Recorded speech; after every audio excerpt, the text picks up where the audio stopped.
In August 1990, over 3,000 concerned Baptists gathered in Atlanta to explore ways to serve Christ cooperatively while staying true to Baptist principles.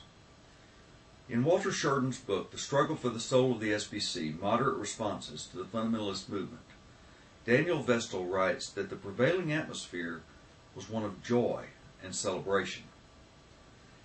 At that first convocation, the Assembly voted to form an inclusive fellowship organization, approve a funding plan, and elect a 60-member interim steering committee.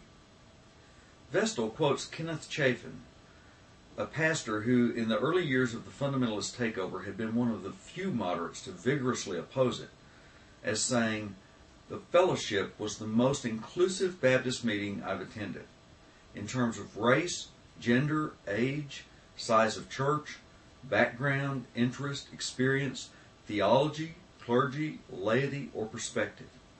There was an underlying unity based not on uniformity, but on our common calling in Christ." The interim steering committee began meeting that October. In 4 meetings, Vestal writes, we prepared a constitution and bylaws, strategies for world missions, a multi-track funding plan, and a working budget, all to be presented to the second convocation. We debated issues from diverse perspectives.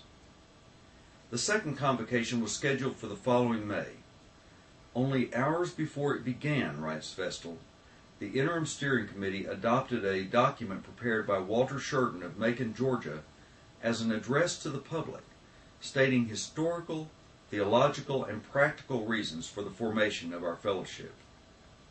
From May 9th through 11th, 1991, again in Atlanta, the second convocation drew more than 6,000 participants from over 1,500 churches. The Assembly overwhelmingly voted to adopt the name Cooperative Baptist Fellowship. They also elected John Hewitt of North Carolina as the first moderator and elected the first coordinating council. In addition, they approved a proposal for a mission center and new directions in world missions. Moderate Baptists finally had a new home. Following that second convocation, the coordinating council elected Cecil Sherman as the fellowship's first coordinator. He was formally installed at the third convocation held in Fort Worth, Texas from April 30th through May 2nd, 1992. Later that year, Keith Parks resigned as president of the SBC Foreign Mission Board and joined CBF as coordinator of its global missions agency. In tomorrow's Baptist Brief, we'll begin looking at the New Baptist Covenant.